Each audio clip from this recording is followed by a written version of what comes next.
అసలు ఇంతగా క్యాన్సర్ ఎందుకు పెరుగుతోంది? గతంలో ఉందా, ఇప్పుడే పెరుగుతుందా ఈ మధ్య కాలంలో? క్యాన్సర్ మొత్తం మీద పెరిగింది అనడం వాస్తవం అండి. చిన్న చిన్న పిల్లలకు కూడా ఎందుకు క్యాన్సర్ వస్తుంది? వాళ్ళల్లో ఆ శరీరంలో ఇంటిగ్రల్గా అక్కడే అంతర్లీనంగా అక్కడ ఆ కణాలు సరైన పద్ధతులు విభజన జరగకుండా క్యాన్సర్ కణాలుగా మారుతుంది. గర్భంలో ఉన్న శిశువు కూడా క్యాన్సర్ అంటే పుండే కదా? పుండు ఒక్కటి మాత్రమే. క్యాన్సర్ అనేది బ్లడ్కి పుండే ఉంటుంది. ఏ సిగరెట్ తాగినా వస్తుందా క్యాన్సర్? పొగాకు, నాటు పొగాకుతో చుట్ట తాగినా 10,000 రూపాయలు సిగార్స్ ఉంటాయి, దాన్ని తాగినా లేకపోతే ఖరీదైన సిగరెట్లు ఫిల్టర్ పెట్టుకొని తాగినా ఆ కాలినప్పుడు ఊపిరితిత్తుల్లోకి వెళ్ళేది నికోటిన్. వెజిటేరియన్, నాన్ వెజిటేరియన్లో ఏది ఆరోగ్యదాయకము, ఏది క్యాన్సర్ని రాకుండా చేస్తుంది? అది ఏమైనా ఉందా సైన్స్? మాంసాహారం ఆహారులకి క్యాన్సర్ రావడానికి ఎక్కువ అవకాశం. ఇప్పుడు శారీరక వ్యాయామము, యోగా, సూర్య నమస్కారాలు, దీని ద్వారా క్యాన్సర్ రాకుండా అరికట్టడానికి అవకాశాలు ఉన్నాయి. యోగా చేస్తే క్యాన్సర్ రాదనేది ఎటువంటి వాస్తవం కాదు. నమస్కారం. మనతో పాటు డాక్టర్ కృష్ణయ్య గారు ఉన్నారు. డాక్టర్ కృష్ణయ్య గారు ఆర్థోపెడిక్ సర్జన్గా అంతర్జాతీయ స్థాయిలో చాలా ప్రసిద్ధి కలిగిన డాక్టరు. అంతకుముందు మెడ్సిటీ CEO గారు ఉండేవారు. చాలామంది సామాన్య నిరుపేద దగ్గర నుంచి సినిమా సెలబ్రిటీస్ వరకు చాలామంది వారికి పేషెంట్స్, స్నేహితులు, ఆత్మీయులు.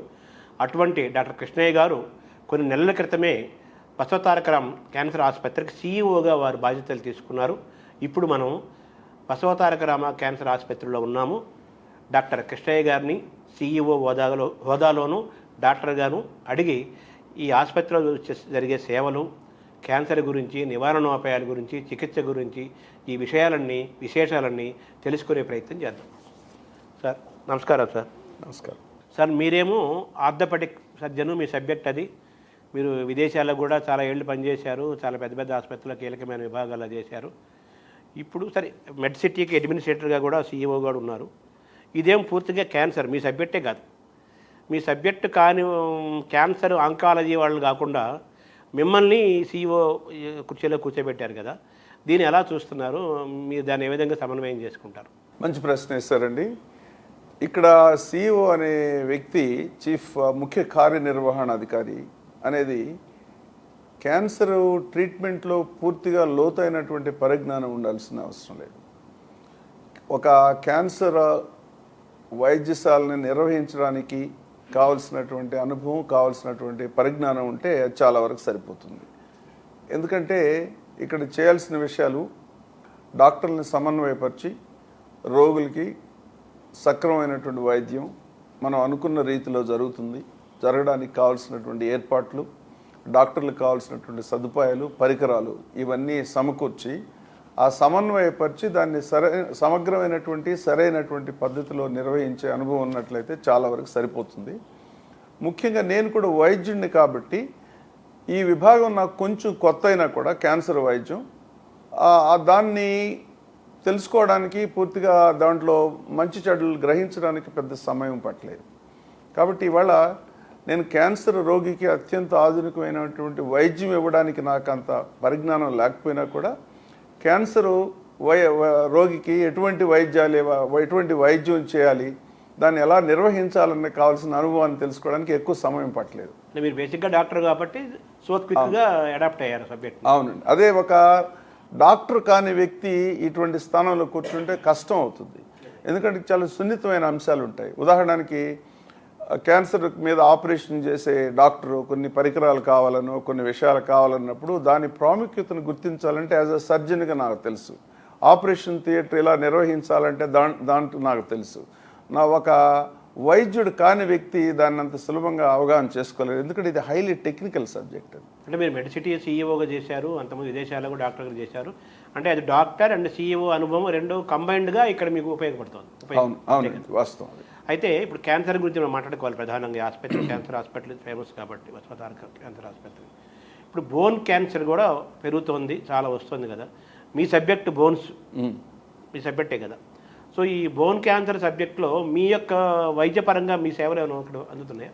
అవసరమైనప్పుడు నేను కూడా అది చేయగలనండి.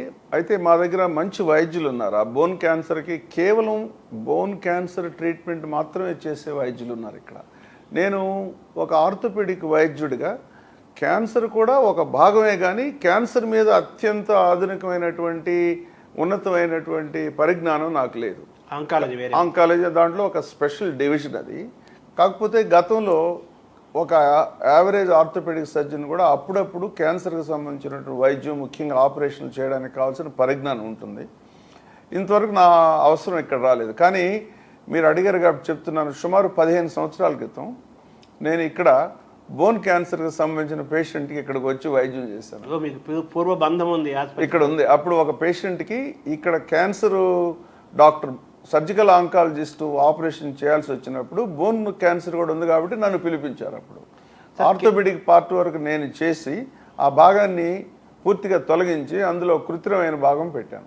ఇప్పుడు ఈ మధ్య ఇక్కడ మీరు సీఈఓగా వచ్చిన తర్వాత ఏమైనా చేశారా అటువంటి? క్యాన్సర్కి సంబంధించినవి చేయలేదు యాజ్ ఇట్ ఈస్గా. కాకపోతే కొన్ని యాంపుటేషన్, ఒక పేషెంట్, ఒక చిన్నపిల్లకి యాంపుటేషన్ అంటే కాలు తొడ వరకు తీసేసినప్పుడు అది సరైన పద్ధతిలో లేనందువల్ల దాన్ని మళ్ళా సవరించి దాన్ని కృత్రిమైన కాలు పెట్టుకోవడానికి కావాల్సినటువంటి ఏర్పాట్లు చేయడానికి కావాల్సిన ఆపరేషన్ అనేది ఈ మధ్య చేయడం జరిగింది. ఇక్కడ నా అవసరం ఇంతవరకు రాలేదు.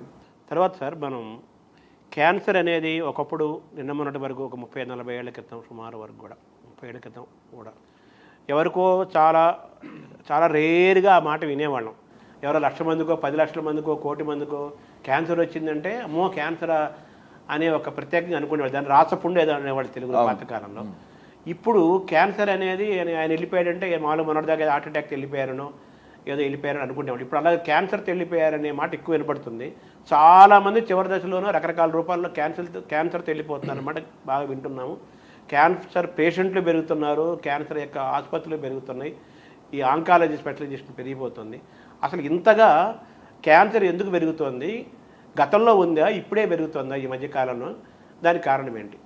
క్యాన్సర్ మొత్తం మీద పెరిగింది అనడం వాస్తవం అండి. దానికి పలు కారణాలు ఉన్నాయి.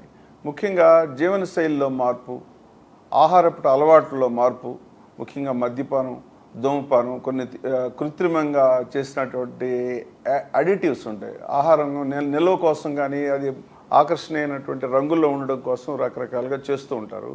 వాటన్నిటిలో కూడా క్యాన్సర్ కారక పదార్థాలు ఉన్నాయనేది గుర్తించారు. ఇది ఒక కారణం. అలాగే జీవనశైలిలో మార్పు, ఉదాహరణకి శారీరక శ్రమ సరిగ్గా లేకపోవడం, నిద్రలేమి, తీసుకునే ఆహారం, అధిక బరువులు, ముఖ్యంగా డయాబెటీస్, ఇటు చాలా కారణాలు ఉన్నాయి క్యాన్సర్ రావడానికి. ఇవి కాకుండా ఇంకొక ముఖ్యమైన కారణం నా ఉద్దేశంలో, మన దేశంలో క్యాన్సర్ పెరగడానికి పూర్వం దాన్ని గుర్తించే విధానాలు ఉండేవి కాదు. మెడికల్ వ్యవస్థ, మెడికల్ క్యాన్సర్ ఉండేది కానీ పేషెంట్లు ఈ క్యాన్సర్ ఉంది, ముఖ్యంగా కడుపులో భాగాలను గుర్తించడానికి కావాల్సిన స్కానింగ్ విధానాలు అవి ఉండేవి కావు. అది అసలు దృష్టికి వచ్చేదే కాదు. రోగి చనిపోయినా కూడా చనిపోయాడు అనుకునేవాళ్ళు కానీ క్యాన్సర్ వల్ల చనిపోయాడని చెప్పుకునే పరిస్థితి ఉండేది కాదు. అది ఒక కారణం. ఇంకొక ముఖ్యమైన కారణం ఏంటంటే 1950 దశకంలో మనం చూసినట్లయితే భారతీయుడి సగటు వయసు 37 సంవత్సరాలు, ఇప్పుడు 68 సంవత్సరాలు డబల్ అయింది. అందువల్ల ఎప్పుడైతే వయసు పెరుగుతుంటుందో దానికి సమాంతరంగా క్యాన్సర్ వ్యాధి కూడా పెరుగుతుంటుంది. ఉదాహరణకి ఒక 90 సంవత్సరాల వయసు ఉన్న వ్యక్తిలో చూస్తే దాదాపు 50 నుంచి 60% క్యాన్సర్ రావడానికి అవకాశం ఉంటుంది. ప్రాస్టేట్ క్యాన్సర్ అయితే 80% ఉంటుంది 90 సంవత్సరాలు. అయితే అది దానివల్ల జబ్బుగా కనపడవచ్చు, కనపడకపోవచ్చు, అది వేరే విషయం. కానీ ప్రాస్టేట్లో అటువంటి మార్పులు అనేవి జరుగుతుంటాయి. కాబట్టి మనిషి సగటు జీవితకాలం పెరిగే కొద్దీ శరీరంలో ఉన్న కణాల్లో మార్పులు వచ్చేసి ఆ కణాల్లో రూపాంతరం చెంది మ్యూటేషన్ వచ్చేసి ఈ క్యాన్సర్ అనేది మొదలయ్యేసి అది క్రమేపీ పెరుగుతుంటుంది. కాబట్టి వయసు పెరిగే కొద్దీ క్యాన్సర్ పెరగడం సహజం. నా ఉద్దేశంలో అది ముఖ్యమైన కారణం. ఎక్కువ మంది సమాజంలో ఇప్పుడు 60 సంవత్సరాలు పైబడిన వాళ్ళు ఎవరు వృద్ధులు అనట్లేదు. యంగ్గా ఉంటున్నారు. వృద్ధులు అనడానికి డెఫినేషనే పూర్తిగా మారిపోయింది. 70-80 సంవత్సరాలని కూడా సహజసిద్ధంగా చురుగ్గా ఉండే పరిస్థితులు. కాబట్టి అదొక కారణం. రెండోది అన్డౌటెడ్లీ, దాంట్లో ఎటువంటి సందేహం లేదు, జీవనశైలిలో మార్పులు ఉన్నాయి. అది ఒక ముఖ్యమైనటువంటి కారణం. మూడోది డిటెక్షన్ కూడా ఎక్కువ పెరిగింది. అర్లీ స్టేజ్లోనే క్యాన్సర్ ఉందంటే ఇవాళ మనకున్నటువంటి అధునాతనమైనటువంటి డయాగ్నోస్టిక్ పద్ధతుల ద్వారా చాలా త్వరగా గుర్తించవచ్చు. అందువల్ల ఇన్సిడెన్స్ ఓవరాల్గా పెరిగింది. అంటే మామూలుగా వైద్యం పెరగటము, వైద్య సదుపాయాలు పెరగటం, వైద్య శాస్త్రం పెరగటం, డాక్టర్లు పెరగటం, దాంతోపాటు ప్రజల్లో కూడా వాళ్ళ ఆరోగ్యం పట్ల అవగాహన పెరగటం వల్ల గుర్తించగలుగుతున్నారంటారు. అవును. ఫ్రీక్వెంట్ చెకప్స్ ఉన్నాయి కదా, ఇప్పుడు మెడికల్ చెకప్స్ అంటారు, రెగ్యులర్ స్క్రీనింగ్ అంటారు. ఇవన్నీ అయినందువల్ల పూర్వం అటువంటి ఏం ఉండే కాదు. 40 సంవత్సరాలు దాటిన తర్వాత ప్రతి 2 సంవత్సరాలకు ఒకసారి వెళ్ళి బాడీ చెకప్ చేయించుకుంటాం. అందులో ఒక్కోసారి బయటపడుతుంది, ప్రారంభ దశలోనే బయటపడుతుంది. పూర్వం అయితే అది పూర్తిగా ముదిరి బాగా అడ్వాన్స్డ్ స్టేజ్కి వచ్చిన దాకా తెలిసేది కాదు. ఇప్పుడు గుర్తిస్తున్నారు. గుర్తించినందువల్ల వైద్యం సులభతరం అవుతుంది, వైద్యం వచ్చేసి సింపుల్ అవుతుంది, అవుట్కమ్ కూడా బాగుంటుంది. అంటే ఒకప్పుడు అసలు డాక్టర్ దగ్గరికి వెళ్ళటం అనేది చాలా తక్కువ ఉండేది. తర్వాత వెళ్ళినా కానీ ఇన్ని స్పెషలైజేషన్స్ ఇన్ని టెక్నాలజీ ఒకప్పుడు ఉండేది కాదు. అవును, అంతే కదా. వస్తాం. షుగరు, బీపీ ఎటువంటివి లేకుండా చాలా క్రమశిక్షణ కలిగిన జీవన విధానము, జీవన శైలి, ఒక్క ట్యాబ్లెట్ కూడా ఆ రోజు వరకు వేసుకోకుండా జీవించిన వాళ్ళకు కూడా కొంతమందికి రకరకాల వయసుల వాళ్ళు కూడా చివరిలో 2 నెలల్లో 3 నెలల్లో 4 నెలల ముందో ఎప్పుడో మనకు తెలిసి క్యాన్సర్ అని తెలిసి వెళ్ళిపోవడం జరుగుతుంది కదా. దీన్ని ఎలా చూడాలి? ఇది కూడా చాలా చక్కటి ప్రశ్న వేశారండి. అంటే క్యాన్సరు కేవలం కొన్ని కారణాల వల్లే వస్తుందనేది కొంతవరకు తెలుసు మనకి. చాలాసార్లు ఎటువంటి కారకాలు కూడా ఉండవు. ఉదాహరణకి పొగ తాగేవాళ్ళు 100 మంది ఉంటే ఒక 20 మందికో 30 మందికి మాత్రమే క్యాన్సర్ వస్తుంది, మిగతా 70 మందికి ఎందుకు రాదు అంటే ఆ మెడికల్ పరిభాషలో ఏమంటారంటే పొగ తాగితే క్యాన్సర్ రావడానికి అవకాశం ఎక్కువ ఉంటుంది, అంతేగాని పొగతో డైరెక్ట్గా వస్తుంది అనేది లేదు. అలాగే అన్ని విధాల ఆరోగ్యకరంగా ఉన్నా కూడా శరీరంలో ఇందాక నేను చెప్పినట్టు కొన్ని కణాల్లోనే మార్పు వస్తుంది. అంటే ఒక కణం శరీరంలో నిరంతరం వచ్చేసి అక్కడ ఉన్నటువంటి కణాలు విభజన జరిగి పాత కణాలు వెళ్ళిపోతూ ఉంటాయి, కొత్త కణాలు తయారవుతూ ఉంటాయి.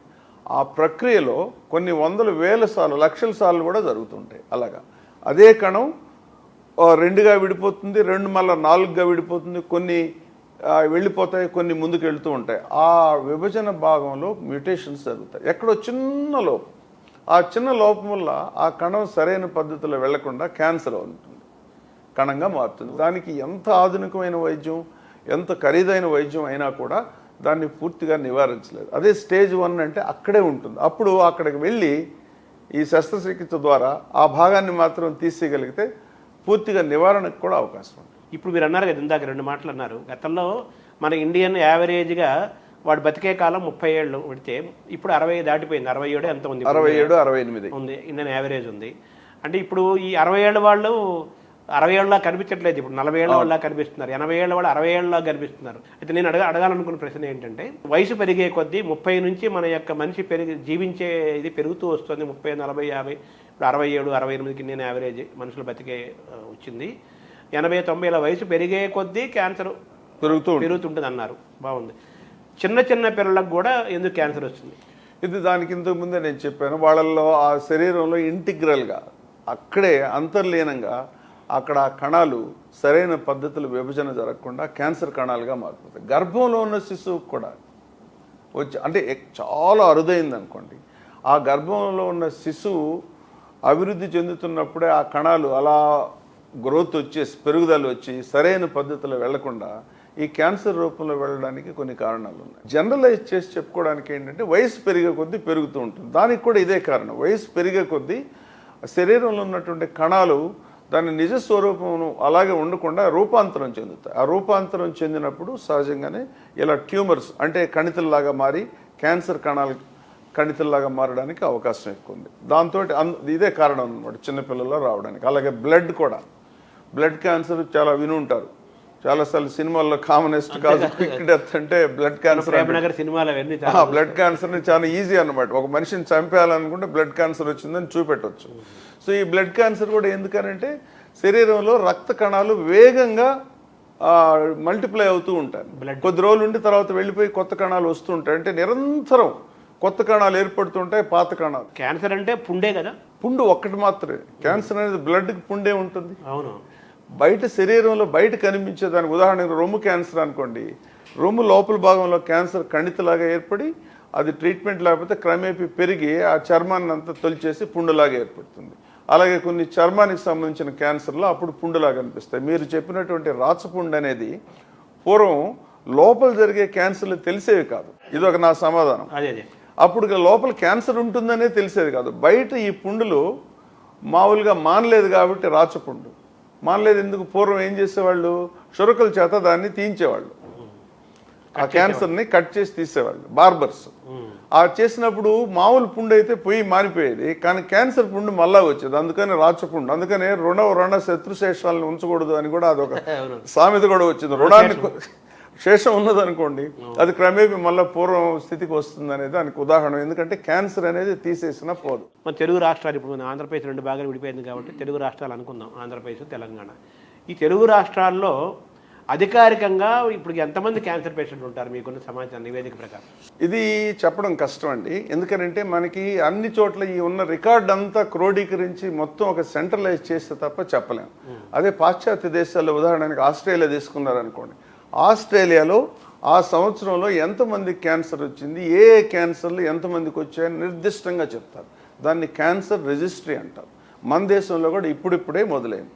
అంటే తెలుగు రాష్ట్రాల్లో ఒక లెక్క అంచనా అధికారికంగా మన దగ్గర రికార్డు రిజిస్ట్రీ లేకపోయినప్పటికీ కూడా సుమారు ఎంతమంది క్యాన్సర్ పేషెంట్లు ఉండవచ్చు?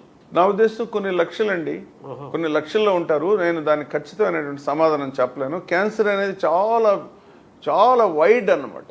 ఒక 50 రకాల క్యాన్సర్లు ఉంటాయి, మళ్ళీ అందులో డివిజన్స్ ఉంటాయి ఏజ్ వైజ్. ఇలా చూసుకుంటూ పోతే దాన్ని నిర్దిష్టమైన ఈ పర్టికులర్ క్యాన్సర్ అన్నారనుకో, ఉదాహరణకి టంగ్ క్యాన్సర్ అనేది ఎంతమందికి వస్తుందంటే ఉదాహరణకి 5,000 మందిలో ఒకరికి వస్తుందని ఆ విధంగా చెప్పొచ్చు, కానీ టోటల్ ఎంతమంది అని చెప్పడం కష్టం. అంటే ప్రభుత్వాలు ఆ బాధ్యత తీసుకోవాలి కదా. ఇప్పుడు కేంద్ర ప్రభుత్వం ఈ మధ్యనే కొత్త పథకాలు కూడా దాన్ని రచిస్తున్నారు. దాని ప్రకారం ఏంటంటే క్యాన్సర్ స్క్రీనింగ్ అనేది పెట్టాలి. అంటే ప్రభుత్వాలు మన ఇంతకుముందు పోలియోకి ఎలాగా నివారణకి వ్యాక్సిన్ ద్వారా నివారించారో అలాగే సమాజం లోపలికి వెళ్ళి గ్రామీణ ప్రాంతాల్లోకి రూరల్ ఏరియాస్ అంతా వెళ్ళి సర్వే చేసి ప్రారంభ దశలోనే గుర్తించి స్క్రీనింగ్ అలాగని చేయగలిగినట్లయితే ఆ రికార్డును అంతా కానీ మనం కంప్యూటరైజ్ చేయగలిగినట్లయితే మనం మీరు చెప్పిన ప్రశ్నకు సమాధానం బాగా చెప్పొచ్చు. దాంట్లో భాగంగా మేము కూడా చేస్తున్నాం. ప్రభుత్వం దీన్ని తప్పనిసరిగా ఇంకా ముందుకు తీసుకెళ్ళాలి. ప్రారంభ దశలోనే గుర్తించి అలాగే క్యాన్సర్ కారకులైనటువంటి కారణాలైనటువంటి వాటిని కూడా ప్రజలకు పూర్తిగా వివరించి నివారణ అనేది ముఖ్యం. నివారణ వీలు కానప్పుడు ప్రారంభ దశలో గుర్తించడం చాలా ముఖ్యం. దానికి ఇవన్నీ కూడా ఉపయోగపడతాయి. ఇప్పుడు మన సినిమా మాల్స్కి వెళ్ళినా సినిమా థియేటర్కి వెళ్ళగానే ఆ ప్రారంభంలోనూ ఇంటర్వెల్లోనూ తప్పనిసరిగా ఒక యాడ్ కంపల్సరీగా వస్తుంది. మీరు చెప్పినట్టు పాన్ పరాగు గుట్కాలు దీనివల్ల క్యాన్సర్ వచ్చింది, మా కుటుంబమే నాశనం అయిపోయింది, ఇలా అయిపోయాము అని చెప్పి మనం చూస్తున్నాం. ఆ విధంగా కొంత ప్రసారము కొంత ప్రచారం జరుగుతుంది. అంటే ఉదాహరణకి మీరు చూసినట్లయితే ఈ డాక్టర్సు ముఖ్యంగా పొగ త్రాగడం వల్ల ఊపిరితిత్తుల క్యాన్సర్ వస్తుంది అనేది నిర్ధారణ అయింది. 1950లోనే నిర్ధారణ అయింది. మొట్టమొదటిసారిగా బ్రిటన్లో ఈ పొగ తాగే వాళ్ళ మీద పరిశోధన చేస్తే క్యాన్సర్ వచ్చిన వాళ్ళలో ఎక్కువ పొగ తాగే వాళ్ళు కనపడ్డారు. డాక్టర్స్ గ్రూప్ మీద చేశారు. ముందు పొగ తాగే డాక్టర్స్ని తీసుకొని వాళ్ళలో ఎంతమందికి క్యాన్సర్ వచ్చింది అని తెలుసుకున్న తర్వాత ఓహో దీంట్లో పొగలో ఏదో ఉంది, దీంట్లో నికోటిన్ అనే పదార్థం ఉంది, ఇది క్యాన్సర్ కారకులు అని చెప్పేసి అక్కడి నుంచి పూర్తిగా దాని మీద సమగ్రంగా పరిశోధన చేసిన తర్వాత అది నిర్ధారణ అయింది. అయితే ఆ డాక్టర్లు దాన్ని దృష్టిలో పెట్టుకొని ఉదాహరణకు మీరు ఈ మధ్య గమనించి ఉంటారు, సిగరెట్ ప్యాకెట్ మీద పొగ త్రాగడం ఇంతకుముందు హానికరం అనేవాళ్ళు, ఇప్పుడు ఇంకా దాన్ని ఉధృతిని పెంచి చావు కారణం అన్న అంతవరకు ముద్రించేంత క్యాన్సర్ వస్తుంది. క్యాన్సరా పొగాకు తాగడం వల్ల క్యాన్సర్ వస్తుందని అంటే తాగేవాడికి పూర్తిగా ఈ విషయం చెప్పాలి, ప్రాణహాని ఉంటుందని చెప్పాలి. అంతవరకు ఇవన్నీ కూడా ఏంటంటే ఈ వాలంటీర్స్ వచ్చి ప్రభుత్వం మీరు ఈ విధంగా చర్యలు తీసుకోవాలి. ఇవన్నిటికి కారణం ఏంటి, ఇవి క్యాన్సర్ కారకాలు ఇతరత్ర ఆరోగ్యానికి హానికరాలు అని చెప్పి ఆ తీసుకునే వ్యక్తికి కావాల్సిన సమాచారం ఇవ్వాల్సిన బాధ్యత ప్రభుత్వం తీసుకుంది కాబట్టి అవి చూస్తున్నాం ఇవాళ. ఇప్పుడు బీడీ, సిగరెట్టు, చుట్ట, సిగార్స్ అంటారు. మళ్ళీ ఈ సిగరెట్లో ఫిల్టరు, అందులో చాలా కాస్ట్లీవి, చీప్వి, ఇలా ఇన్ని రకాలు ఉన్నాయి కదా. నిరుపేదలు, గిరిజనులు, నిరక్షరాస్యులు వాళ్ళు చుట్టని గొంతు దాకా తీసుకెళ్ళి తాగటం దానివల్ల వస్తుంది అంటున్నారు. కానీ బాగా చదువుకున్న వాళ్ళు, పెద్ద హైలీ ఎడ్యుకేటెడ్ వాళ్ళు కూడా స్టైల్ ఇప్పుడు ఆడవాళ్ళు కూడా సిగరెట్ తాగుతున్నారు. మనం చూస్తున్నాం, దృశ్యాలు చూస్తున్నాం హైదరాబాద్లో. సో మరి ఏ సిగరెట్ తాగినా వస్తుందా క్యాన్సరు? మంచి ప్రశ్న అండి. ఇది కూడా మూడోసారి. లోపల ఉండేది అన్నింటిలో వచ్చేసి ఇథైల్ ఆల్కహాలే. అది సారాయి తాగినా లేకపోతే 10,000 రూపాయల బాటిల్ తాగినా ఇథైల్ ఆల్కహాలే. అలాగే శ్రీకాకుళంలో పొగాకు, నాటు పొగాకుతో చుట్ట తాగినా 10,000 రూపాయలు సిగార్స్ ఉంటాయి, దాన్ని తాగినా లేకపోతే ఖరీదైన సిగరెట్లు ఫిల్టర్ పెట్టుకొని తాగినా ఆ కాలినప్పుడు ఊపిరితిత్తుల్లోకి వెళ్ళేది నికోటినే. ఆ తాగే విధానంలో కానీ ఆ ఫీలింగ్ కానీ అక్కడ ఉన్నటువంటి అనుభూతిలో మార్పు వస్తుంది, అంతేగాని దాంట్లో ఉండే హానికరమైన పదార్థాలు సేమ్. అంటే ఈ ఫిల్టర్ అన్నారు కదా, ఫిల్టర్లో కొంతవరకు ఫిల్టర్ చేస్తుంది అంటారు, అది ఎంతవరకు నిజమో తెలీదు. పూర్తిగా ఫిల్టర్ చేస్తే అసలు తాగడం ఎందుకు? తాగేదే ఆ నికోటిన్ శరీరంలోకి వెళ్ళి కిక్ రావడానికి. మరి దాన్ని తీసేస్తే ఇంక తాగడం ఎందుకు? బెండు కాల్చినట్టు ఉంటుంది కదా, అందుకని పూర్తిగా తీయకూడదు. అది చుట్ట దాగినా 10,000 రూపాయల సిగారు తాగినా అది ప్రమాదకరమే, క్యాన్సర్ 100% వస్తుంది. 100% తర్వాత మద్యం గురించి కూడా చెప్పారు, మద్యం వల్ల కూడా క్యాన్సర్ వచ్చే అవకాశం ఉంది. మద్యంలో కూడా ముఖ్యంగా లివర్ క్యాన్సర్ రావడానికి అవకాశం ఉంది. మద్యం హానికరాల్లో హాని చేసే చాలా విషయాల్లో క్యాన్సర్ ఒకటి. ముఖ్యంగా లివరు తీసుకున్న మద్యం అంతా లివర్లో దాని మీద పనిచేసి లివరు కృషి చేసి దాన్ని డీటాక్సిఫై చేస్తుంది అనమాట. ఆ ప్రక్రియలో దాని శక్తికి మించి మోతాదుకు మించి ఆల్కహాల్ తీసుకున్నట్లయితే ఒక స్థితికి వచ్చిన తర్వాత లివర్ ఆ పని చేయలేక లివర్ పూర్తిగా ఫెయిల్యూర్ కావడం ఒకటి. లివర్ ఫెయిల్యూర్ చాలా కామన్. కొన్నిసార్లు క్యాన్సర్గా మారడానికి కూడా అవకాశం ఉంటుంది. కళ్ళు వల్ల కూడా క్యాన్సర్ వస్తుందా? కళ్ళులో కూడా ఇథైల్ ఆల్కహాల్ ఉంటుంది, తక్కువ మోతాదులో ఉంటుంది. ఆల్కహాల్ వల్ల ఎటువంటి దుష్ప్రభావం ఉంటుందో కళ్ళులో కూడా అంతే ఉంటుంది. కాకపోతే కళ్ళు అనేది సహజ సిద్ధంగా తయారైనటువంటి ఆల్కహాల్.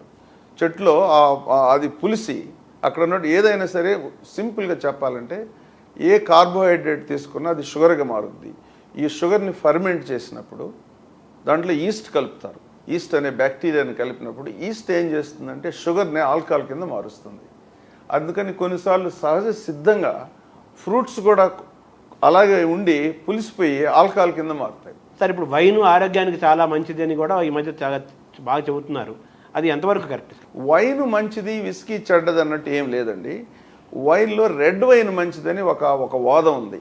ఎందుకనంటే not because of the alcohol it. Red వైన్లో ఉండే ఆల్కహాల్ వైట్ వైన్లో, బీర్లో, విస్కీ, రమ్ము, జిన్ను, సారాయి ఉండే అన్నిటి ఆల్కహాల్ ఒకటే. అయితే రెడ్ వైన్లో ఈ ఆల్కహాల్తో పాటు యాంటీ ఆక్సిడెంట్స్ ఉంటాయి. ఈ యాంటీ ఆక్సిడెంట్స్ అనేటి ఇప్పుడు రెడ్ వైన్ అనేది రెడ్ గ్రేప్స్ నుంచి చేస్తారు. ఈ రెడ్ గ్రేప్స్లో ఎర్ర ద్రాక్ష నుంచి, ఈ ఎర్ర ద్రాక్ష చేసేటప్పుడు ఆ ద్రాక్ష చర్మం ఉంటుంది కదా, అది రెడ్గా ఉంటుంది. అందువల్ల వైన్ రెడ్గా వస్తుంది. వైట్ వైన్ వైట్ గ్రేప్స్తో చేస్తారు. ఈ రెడ్ గ్రేప్లో ఉన్నటువంటి ఆ ద్రాక్ష పైన ఉన్నటువంటి చర్మంలో ఉంది, అందులో highest concentration of antioxidants ఉంటాయి. ఈ యాంటీ ఆక్సిడెంట్స్ అనేటివి శరీరంలో ఉన్నటువంటి విష పదార్థాలని నిర్మూలించడానికి ఉపయోగపడతాయని ఒక శాస్త్రంలో నిరూపణ అయింది. అందుకని అప్పటి నుంచి 1990లో అమెరికన్ కార్డియాలజీ అసోసియేషన్ వాళ్ళు రెడ్ వైన్లో ఎక్కువ యాంటీ ఆక్సిడెంట్స్ ఉంటాయి, యాంటీ ఆక్సిడెంట్స్ శరీరానికి చాలా మంచిదని ఒక పేపర్ పబ్లిష్ చేశాక రెడ్ వైన్ తాగడం విపరీతమైంది. బట్ రెడ్ వైన్ తాగినా అందులో ఎక్కువ మోతాదులో మీరు ఆల్కహాల్ తీసుకుంటే ఆ ఆల్కహాల్ లివర్ని ఎలాగో డ్యామేజ్ చేస్తుంది. కాబట్టి సేఫ్ అనేం కాదు. క్యాన్సర్ కారకమైన అంశాలలో క్యాన్సర్ రావడానికి అనేక కారణాలు ఉన్నాయంటారు కదా, అందులో మనం పీల్చే గాలి, ఆహారం కూడా ఉంటుందా? తప్పకుండా ఉంటుందండి. తీసుకునే ఆహారాలు, జీవన విధాన శైలి కంటే దాంతో పొల్యూషన్. ఇవాళ మనం చూసినట్లయితే బయట ఆటోమొబైల్ పొల్యూషన్, వాహనాల ద్వారా వచ్చే కాలుష్యం, వెహికల్ పొల్యూషన్, పొగ్గొట్టాల ద్వారా వచ్చే కార్బన్ డైఆక్సైడ్, కార్బన్ మోనాక్సైడ్, వీటన్నిటి ద్వారా తప్పనిసరిగా, అలాగే ఇండస్ట్రియల్స్ దగ్గర నుంచి పొగగొట్టాల నుంచి వచ్చే పొల్యూషన్, వీటన్నిటి కూడా కొన్ని కారణాలు. సో మీరు చెప్పినట్టు గాలి, నీరు, ఆహారము, జీవనశైలి ఇవన్నీ కూడా క్యాన్సర్ కారకాలు. మనం జీవించే విధానంలోనే అంతర్భాగం. అంతే, జీవనశైలి అన్నారు. జీవనశైలిలోనే మామూలుగా ఎంత చక్కగా మనం జీవించినా కూడా కొన్నిసార్లు వస్తాయి. వీటన్నిటిలో మిళితమై ఉన్నాం మనం. కాకపోతే ఎప్పుడు ఆ విచక్షణను ఉపయోగించి మంచి చెడ్డల్లో అన్నీ ఉంటాయి, కానీ మంచి మాత్రం ఎందుకు తీసుకోవాలి? అలాగే ఆహారంలో ఇవన్నీ మన దైనందిన జీవితంలో ఇవన్నీ భాగాలు. కాబట్టి మీరు వీలైనంత వరకు ఆటోమొబైల్ ఈ పొల్యూషన్కి దూరంగా ఉండడం, స్వచ్ఛమైన గాలి పీల్చడం కావాల్సినటువంటి ఏర్పాట్లు చేసుకోవడం, అలాగే మంచి ఆహారం తీసుకోవడం. కృత్రిమంగా తయారు చేసిన ఆహారం వల్ల కూడా ఎక్కువ వస్తుందని, ముఖ్యంగా రకరకాల హార్మోన్స్ కలిపి కృత్రిమంగా విపరీతమైన ప్రొడక్షన్ చేయడం కోసం చేసినటువంటి ఆహార పదార్థాలు కానీ, అలాగే వెజిటబుల్స్, కూరగాయలు, ఆకుకూరలు లాంటివి కృత్రిమ పద్ధతుల ద్వారా వీటన్నిటికి కూడా ఏదో ఒక రకమైన క్యాన్సర్కి సంబంధం ఉంది అనేది ఇవాళ వాస్తవం. అది వెజిటేరియన్, నాన్ వెజిటేరియన్లో ఏది ఆరోగ్యదాయకము, ఏది క్యాన్సర్ని రాకుండా చేస్తుంది, అది ఏమైనా ఉందా సైన్స్? చాలా వరకు ఉందండి. పూర్తి వివరాలకు వెళ్ళాలంటే, ఫైన్ డీటెయిల్స్లోకి వెళ్ళాలి. క్లుప్తంగా చెప్పాలంటే మాంసాహారులకి క్యాన్సర్ రావడానికి ఎక్కువ అవకాశం ఉంది, ముఖ్యంగా రెడ్ మీట్ తీసుకున్నప్పుడు. అది వాళ్ళకే నిరూపణ అయింది. ఎక్కువ మోతాదులో మాంసాహారం తీసుకున్నప్పుడు, ఉదాహరణకు ఒకటి చెప్తాను, ఎక్కువ మోతాదులో మాంసాహారం తీసుకున్నప్పుడు క్వాంటిటీ తక్కువ తింటారు. అదే వెజిటేటివ్ శాకాహారం అనుకోండి, బల్క్ ఎక్కువ ఉంటుంది. అంటే పీచు పదార్థాలు ఎక్కువ ఉంటాయి. శరీరానికి ఉపయోగపడేదానికంటే కూడా మలం ద్వారా విసర్జించే పదార్థం ఎక్కువ ఉంటుంది. మన మానవ శరీరం ఆ ఎక్కువ పదార్థం విసర్జించడానికి కావాల్సినటువంటి వ్యవస్థను ఏర్పరిచింది. దానికి భిన్నంగా ఎప్పుడైతే తక్కువ తీసుకున్నారో, ఇది ఆ వ్యవస్థలో ఈక్విలిబ్రియం, అక్కడ ఉన్నటువంటి సమన్వయం లోపం వల్ల గట్ క్యాన్సర్స్ ఎక్కువ. ఉదాహరణకి పాశ్చాత్య దేశాల్లో, అమెరికా, యూరోప్లో ఈ కోలన్ క్యాన్సర్ చాలా ఎక్కువ మనకంటే. వన్ ఆఫ్ ది రీజన్ ఎందుకు వచ్చిందని అంటే ఆహారంలో పీచు పదార్థం అంటే ఫైబర్ ఎక్కువ లేనందువల్ల వచ్చిందని నిర్ధారణ అయింది. అందుకని ఫైబర్ తీసుకోండి, ఫైబర్ ఎక్కువ తీసుకోండి అని చెప్పడానికి అదొక కారణం అనమాట. మనకి రిలేటివ్గా లేదని కాదు, భారతదేశంలో ముఖ్యంగా శాకాహారంలో అది తక్కువగా ఉంటుంది, మాంసాహారంలో ఎక్కువ ఉంటుంది. సో మనం ఆహారం తీసుకునే క్రమంలో నాన్ వెజిటేరియన్ ద్వారా క్యాన్సర్ వచ్చే ప్రమాదం ఉంది, కాబట్టి వీలైనంత వరకు అవాయిడ్ చేయడం మంచిది అంటారు. అలా చెప్పకూడదు, అంత డైరెక్ట్ చెప్పడం సబబు కాదు. ఎందుకంటే కొంత ఎక్కువ ఉంటుంది, అంతేగాని నాన్ వెజిటేరియన్ తీసుకుంటే క్యాన్సర్ వస్తుందని చెప్పే అంత పూర్తి శాస్త్రీయ ఆధారాలు కొంతవరకు ఉంటుంది, కొంతవరకు కారణం ఉంటుంది. మన ఆయుర్వేదం ప్రకారం చూసిన you are what you eat అంటారు. ఆల్మోస్ట్ వెజిటేరియన్ సేఫ్ అంటారా? దాంట్లో సందేహం ఏమి లేదు. అందుకని ఈ మధ్య కాలంలో ప్రపంచంలో అన్ని దేశాల్లో కూడా ఈ శాకాహారం మీద ఎక్కువ మోజు, ఎక్కువ ప్రచారం వస్తుంది. శాకాహారం మంచిదనేది సర్వత్రా ఇవాళ నమ్ముతున్నారు. దాంట్లో ఎటువంటి అనుమానం లేదు, అది నిజం కూడా. ఇప్పుడు శారీరక వ్యాయామము, యోగా, సూర్య నమస్కారాలు, ధ్యానము, ఉపాసన, ఈ మార్గాల ద్వారా, అంటే ఇది మెంటల్ అండ్ ఫిజికల్ ఎక్సర్సైజ్లు, దీని ద్వారా క్యాన్సర్ రాకుండా అరికట్టడానికి అవకాశాలు ఉన్నాయి. అంటే ఇవి శారీరక అలవాట్లలో ఇంప్రూవ్మెంట్ ద్వారా ఇండైరెక్ట్గా కొంత ఉండొచ్చేమో, కానీ ఇప్పుడున్న సమాచారం ప్రకారం అయితే శాస్త్రీయంగా దీనికి ఎటువంటి ఆధారం లేదు. యోగా చేస్తే క్యాన్సర్ రాదనేది ఎటువంటి వాస్తవం కాదు.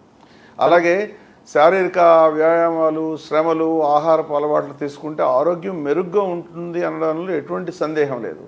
కానీ పూర్తిగా ఇది నిరంతరం ఇది చేసే వాళ్ళల్లో క్యాన్సర్ వచ్చిన వాళ్ళు ఉన్నారు కదా. సరే, మన బసవతారకరామ్ క్యాన్సర్ హాస్పిటల్, ఈ కేంద్రం, ఇది హాస్పిటల్ మరియు రీసెర్చ్ సెంటర్ కూడా కదా.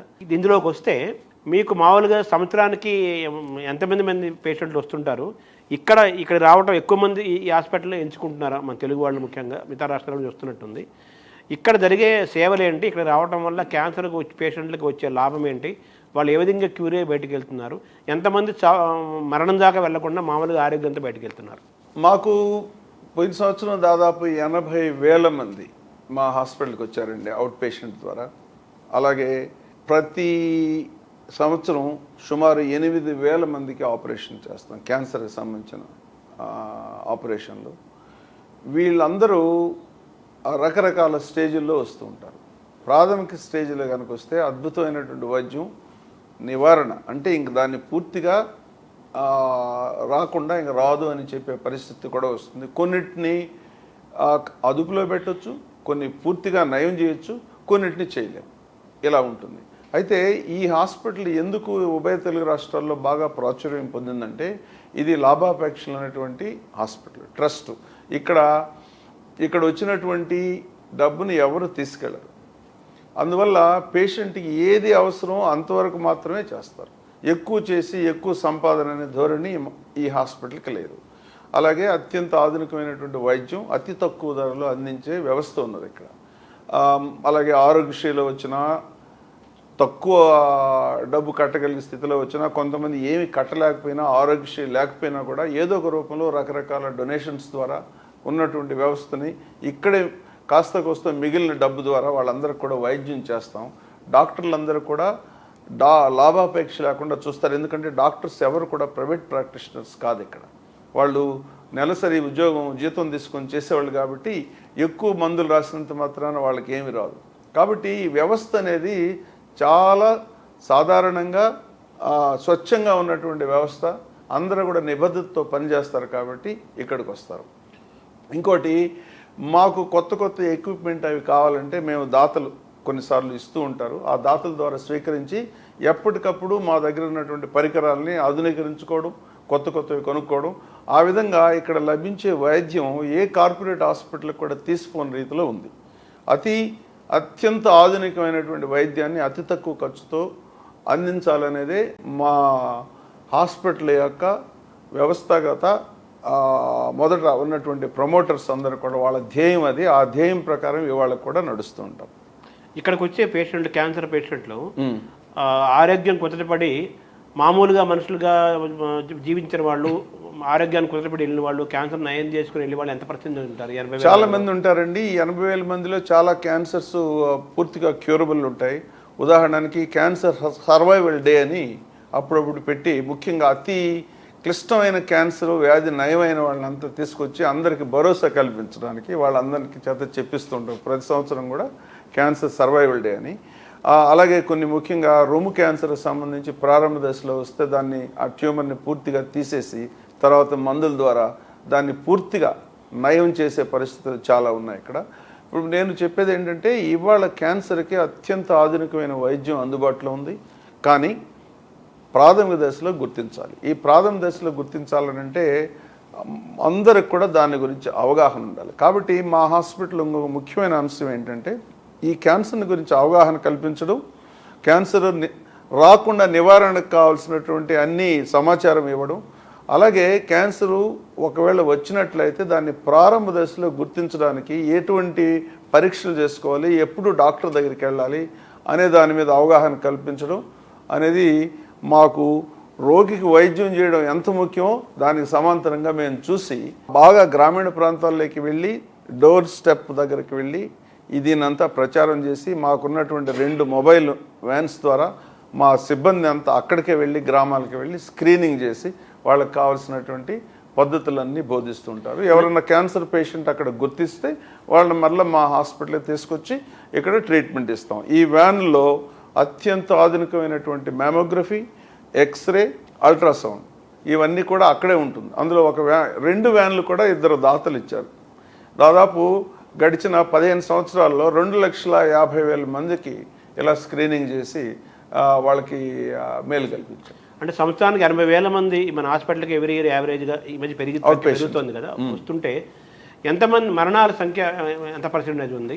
పర్సంటేజ్ నేను చెప్పలేనండి. ఈ 80,000 మంది కూడా క్యాన్సర్ ఉన్నవాళ్ళే. ఇది ఎందుకంటే మాది టెర్షియరీ రెఫరల్ సెంటర్. అంటే ఇది ప్రైమరీ సెంటర్ అంటే మనిషి వచ్చి చూపించుకుంటాడు, అందులో 100 మంది చూస్తే 2కో 3కో క్యాన్సర్ ఉంటుంది. అటువంటిది కాదు. మా దగ్గరికి వచ్చేవాళ్ళు 99% క్యాన్సర్ ఉన్నోళ్లే వస్తారు. తేలిన తర్వాత వేరే చోట చూపెట్టుకొని క్యాన్సర్ ఉందన్న తర్వాత మాది రెఫరల్ సెంటర్.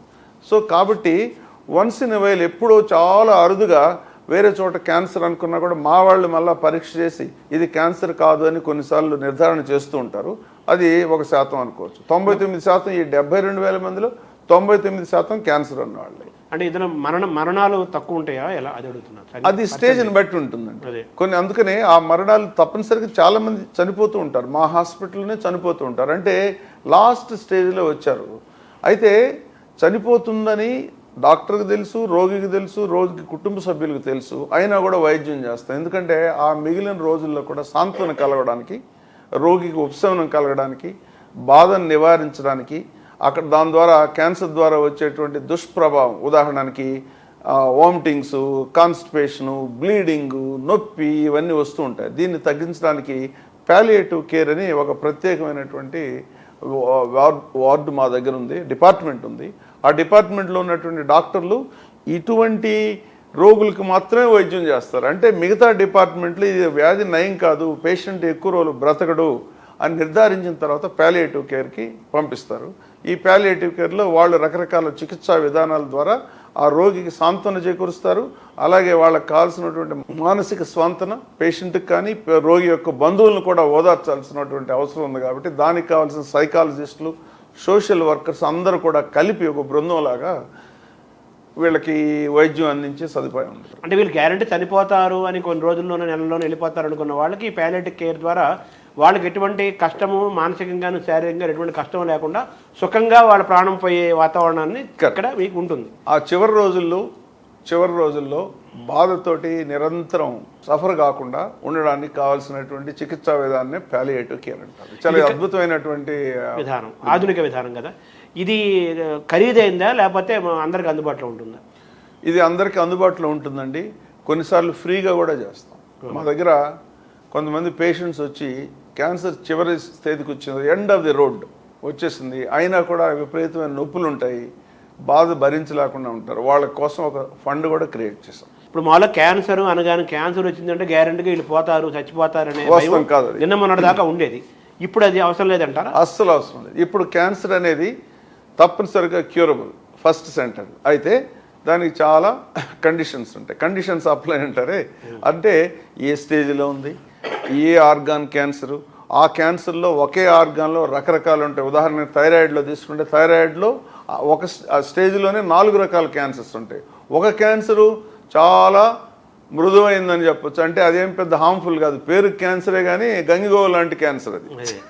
ఇంకోటి స్టేజ్ 1లో ఉన్న కూడా అది మహా ఉధృతంగా ఉంటుంది. అది అట్లా ఆ రకరకాల క్యాన్సర్లు ఉంటాయి, రకరకాల ఆర్గాన్లో ఉంటాయి.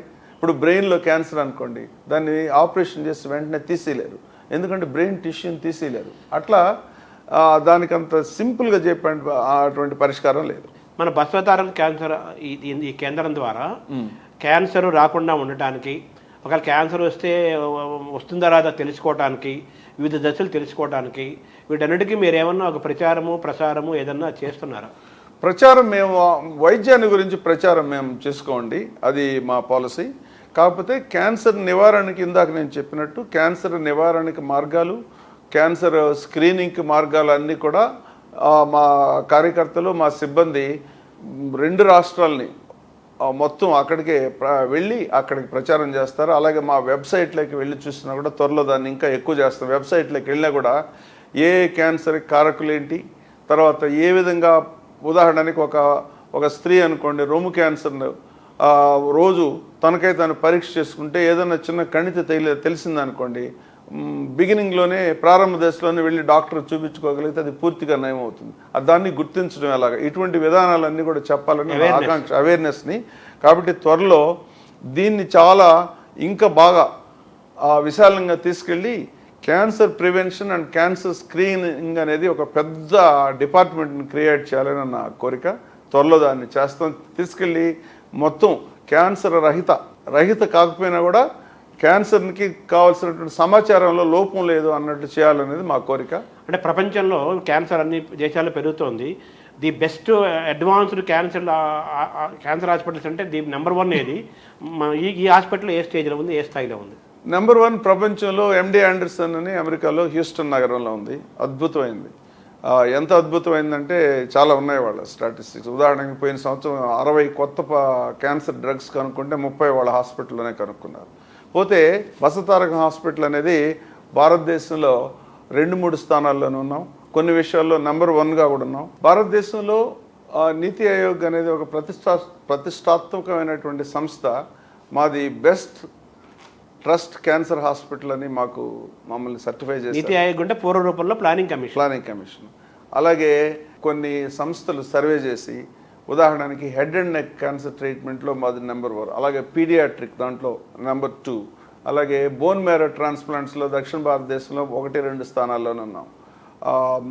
ఇవి కాకుండా 2 ఉభయ రాష్ట్రాల్లో European society for medical oncology అనే సంస్థ మా ఒక్క హాస్పిటల్ మాత్రమే గుర్తించింది, దానికి కావాల్సినట్టు ఇలా ఉన్నాయని.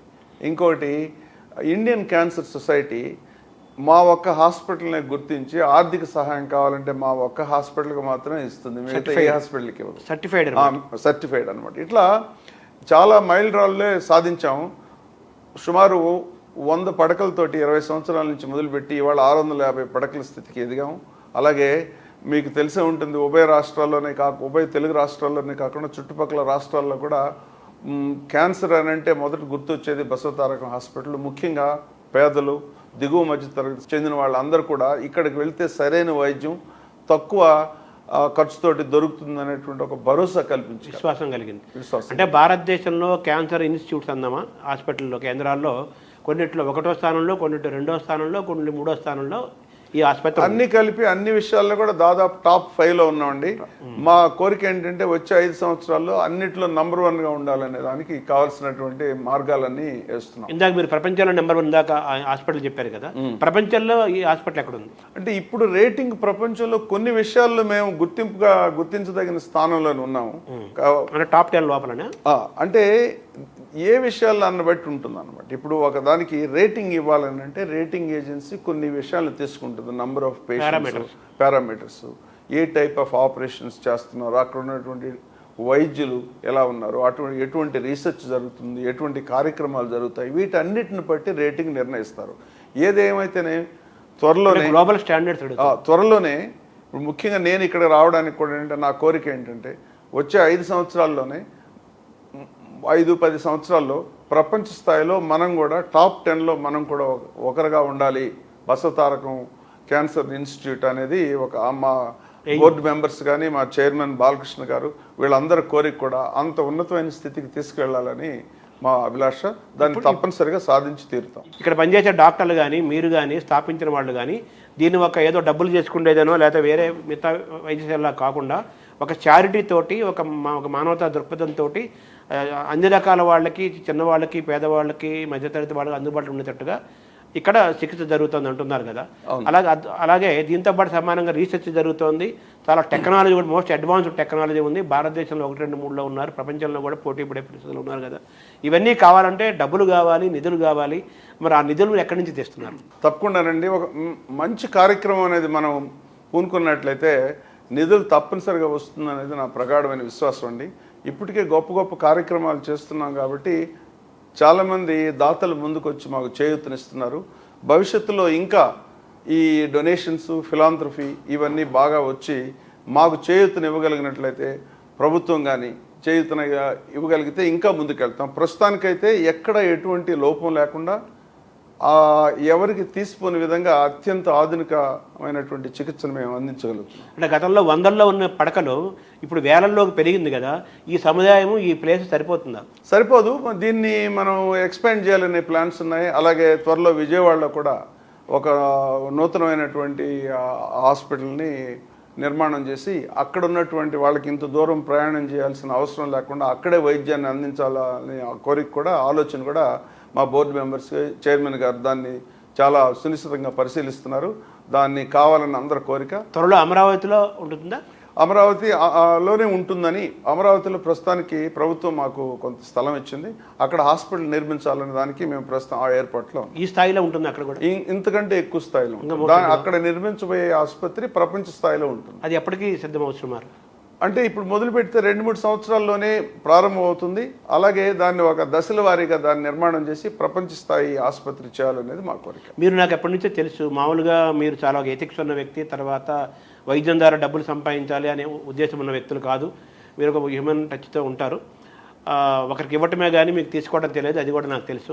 అటువంటి వారు మీరు ఇక్కడికి వచ్చిన తర్వాత మీకోసం వ్యక్తిగతంగా మీకోసం కాకపోయినా కానీ మీరు అన్నట్టుగా ఈ హాస్పిటల్ని సర్వాంగ సుందరంగా అభివృద్ధి చేయాలన్నా, ఇంకా ఫెసిలిటీస్ తేవాలన్నా, సొంత స్థలాల్లో ఏదో నిర్మాణం చేసుకోవాలన్నా, ఏం చేసుకోవాలన్నా డబ్బులు కావాలి. కాబట్టి ఈ చారిటీని మీరు అడగగలుగుతున్నారా మీ మనస్తత్వానికి? దీంట్లో అడగడంలో నాకు ఎటువంటి సంకోచం ఏం లేదండి. ఎందుకంటే ఒక మంచి కార్యక్రమం కాబట్టి తప్పనిసరిగా ఎటువంటి సంకోచం లేకుండా నేను దాతలకి, ముఖ్యంగా పబ్లిక్ అండర్టేకింగ్కి, పెద్ద పెద్ద కంపెనీస్, దాతృత్వం ఉన్న వాళ్ళందరినీ గుర్తించి వాళ్ళ దగ్గరికి వెళ్ళి మాకు చేయూతనివ్వమని అడగాలని నా కోరిక కూడాను. అందువల్ల అలాగే ముందుకు వెళ్ళగలం. కానీ ఇక్కడ మా సొంత నిధులు అంటూ యాజ్ ఇట్ ఈస్గా ఏం లేవు కాబట్టి వాళ్ళ సహకారం మాకు కావాలి. ముఖ్యంగా ప్రభుత్వ సహకారం కూడా చాలా అవసరం. ఇప్పుడు మీరు లీజు స్థలంలో ఉన్నది ఈ ఆసుపత్రి. మీరు త్వరలో అమరావతిలో, ఆంధ్రప్రదేశ్లో ప్రత్యేకంగా ఇంతకంటే అడ్వాన్స్లు చేస్తామంటున్నారు. ఇప్పుడు పెరుగుతున్న నేపథ్యంలో లీజులో ఉన్న ప్లేస్ నుంచి మీరు సొంత ప్లేస్లోకి స్థలం తీసుకొని సొంతంగా నిర్మాణం చేసే అవకాశం ఉంటుందా? ప్రభుత్వ సహకారం ఏమైనా? ఆంధ్రప్రదేశ్లో అయితే పూర్తిగా సొంత స్థలం అండి. తెలంగాణలో కూడా అదే ఆలోచనలు ఉన్నాం. ప్రభుత్వం కూడా మాకు ఇప్పుడున్నటువంటి ప్రభుత్వం చాలా ఉదారమైనటువంటి మనసుతోటి మాకు చేయూతనివ్వడానికి ఆసక్తి చూపెట్టారు. కాబట్టి వాళ్ళ సహాయ సహకారాలు తీసుకొని తప్పనిసరిగా ఆ విధంగా చేయాలనేది మాకు. ఇంకో స్థలంలో ఎక్స్పాన్షన్ చేసుకునే అవకాశం ఉందా తెలంగాణలో కూడా? తప్పకుండా ఉందండి. ఆ విధంగా ముఖ్యమంత్రి గారు కూడా చాలా ఉదారంగా మమ్మల్ని ఆశీర్వదించి మేము చేస్తున్న మంచి కార్యక్రమాన్ని గుర్తించి మాకు సహాయం చేయడానికి వారు ముందుకు వచ్చారు కాబట్టి వారి సహాయ సహకారాలు తప్పనిసరిగా తీసుకొని దీన్ని ఇంకా విస్తరించి ఎక్కువ మంది రోగులకి సేవలు చేయాలనేది మా కోరిక. తెలంగాణ ముఖ్యమంత్రి రేవంత్ రెడ్డి దృష్టికి ఈ స్థలం గురించి, డెవలప్మెంట్ గురించి ఆయన దృష్టికి తీసుకెళ్లారు. వారికి తెలుసు అండి, దీని గురించి పూర్తిగా తెలుసు. అందుకని మేము మాకు లీజ్ కావాలని అడిగినప్పుడు వారు ఎటువంటి ఒక్క క్షణం కూడా ఆలోచించకుండా వెంటనే ఎంతో గొప్ప మనసుతోటి వెంటనే దాన్ని శాంక్షన్ చేసి అమలు జరిగేటట్టు చూడగలిగారు. థ్యాంక్ యూ డాక్టర్ గారు. నమస్కారం.